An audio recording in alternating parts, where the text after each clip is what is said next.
Akhirnya, kita tiba di minggu yang telah lama dinantikan. UFC 321. Sebuah ajang di mana generasi baru akan menantang tatanan lama. Di satu sisi, berdiri Tom Aspinall, simbol kecepatan dan teknik modern di tubuh raksasa kelas berat. Di sisi lain, Ciryl Gane, sosok elegan yang mengubah wajah divisi ini dengan gaya bertarung yang tenang, efisien, dan berkelas. Namun, di malam itu, semua gaya, semua teori, dan semua reputasi akan diuji di satu tempat yang sama, oktagon. Di sanalah setiap ambisi menemukan ujungnya, dan hanya satu nama yang akan bertahan sebagai simbol kekuatan sejati. Selamat datang kembali di Zona Factor, ruang di mana setiap detik pertarungan bukan sekedar tontonan, tetapi kisah tentang strategi, keberanian, dan takdir seorang juara. Pada kesempatan kali ini, kita akan membahas dan mengulas pertarungan UFC 321 antara Tom Aspinall vs Ciryl Gane.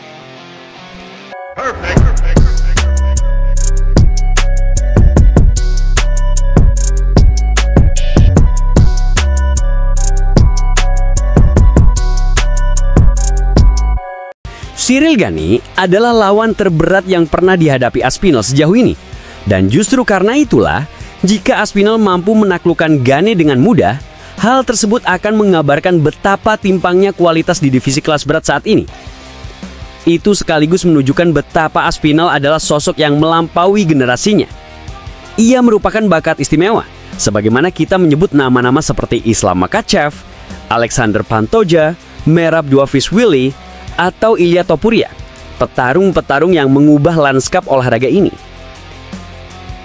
Secara pribadi, saya menilai Tom Aspinall memiliki potensi untuk menjadi salah satu petarung terbesar dalam kelas berat. Ia telah 2 kali merebut sabuk, meskipun salah satunya adalah sabuk interim, dan kini berpeluang mempertegas dominasinya dengan kemenangan kali ini. Pertarungan ini adalah laga perebutan gelar kelas berat sejati pertama dalam beberapa tahun terakhir, yang benar-benar terasa penting. Sejak pertemuan antara Francis Ngannou dan Ciryl Gane pada 2021, divisi ini cenderung tidak stabil. Kini dengan kembalinya sosok dominan seperti Aspinall, ada harapan baru untuk menghadirkan konsistensi pada puncak kelas berat UFC. Saya berpendapat bahwa ini adalah salah satu laga perebutan gelar paling klasik dalam beberapa waktu terakhir di divisi kelas berat.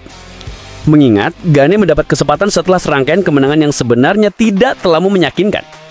Ia menang atas Sergey Spivak dan Tai Tuivasa, 2 kemenangan yang tidak secara signifikan menunjukkan kesiapan untuk menantang sabuk dunia, terlebih setelah kekalahan mutlak dari Jon Jones.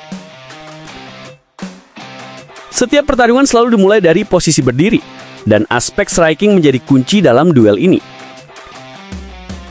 Tom Aspinall adalah petinju yang luar biasa. Ia memiliki kombinasi pukulan cepat, teknik jarak yang presisi, dan kekuatan eksplosif yang jarang dimiliki petarung kelas berat. Ia bukan hanya mengandalkan tenaga mentah, tetapi juga ketepatan dan efisiensi gerak. Dari kombinasi tangan hingga aturan ritme, Aspinall tampil seperti seorang petinju profesional yang sangat matang. Ciryl Gane di sisi lain adalah seorang kickboxer murni yang elegan dan efisien. Ia memiliki mobilitas luar biasa untuk ukuran kelas berat. Bergerak seolah-olah ia adalah petarung kelas menengah. Ia mengandalkan tendangan tubuh, manajemen jarak, dan kemampuan menyerang dari sudut yang sulit dijangkau. Namun jika dibandingkan secara keseluruhan, tinju Aspinall jauh lebih efektif dan mematikan. Meskipun Gane mengungguli dalam variasi tendangan, Aspinall memiliki kemampuan menutup jarak dan melepaskan kombinasi yang jauh lebih berbahaya. Ciryl Gane biasanya bermain aman. Ia senang menjaga jarak dan memilih momen untuk menyerang dari posisi yang nyaman.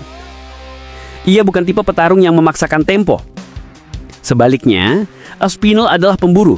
Ia tidak hanya mengejar tetapi juga mengikuti setiap gerakan lawan dengan disiplin.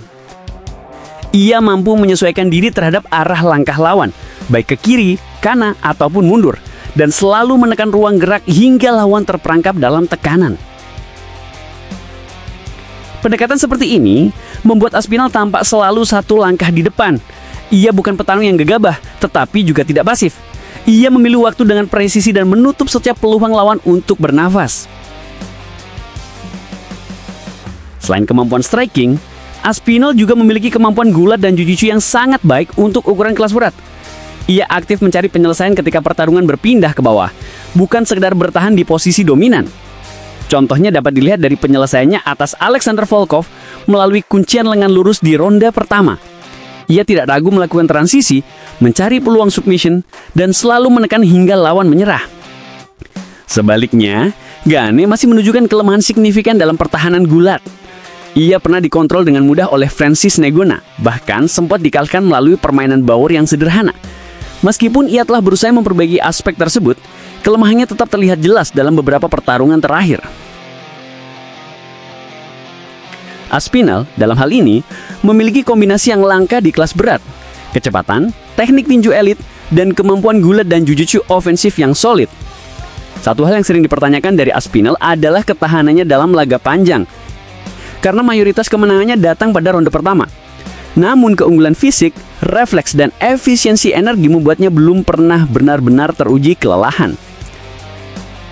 Sebaliknya, Gane terbukti mampu bertarung hingga 5 ronde, meski itu dengan catatan bahwa ketika ia menghadapi petarung yang menekan seperti Francis Ngannou ataupun Jones, performanya menurun drastis. Dagu Gane juga pernah dijatuhkan oleh Tai Tuivasa, sesuatu yang tidak ideal bagi petarung di level elit.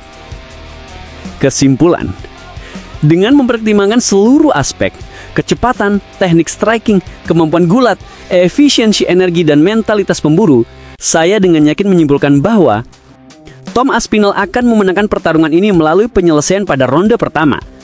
Ia memiliki semua atribut yang dibutuhkan untuk mendominasi Cyril Gane baik di atas maupun di bawah. Dan lebih jauh lagi, kemenangan ini akan menandai era baru di divisi kelas berat. Era di mana stabilitas, teknik, dan kecepatan kembali menjadi fondasi utama kejayaan. Bagaimana menurut Anda? Mari kita berdiskusi di kolom komentar.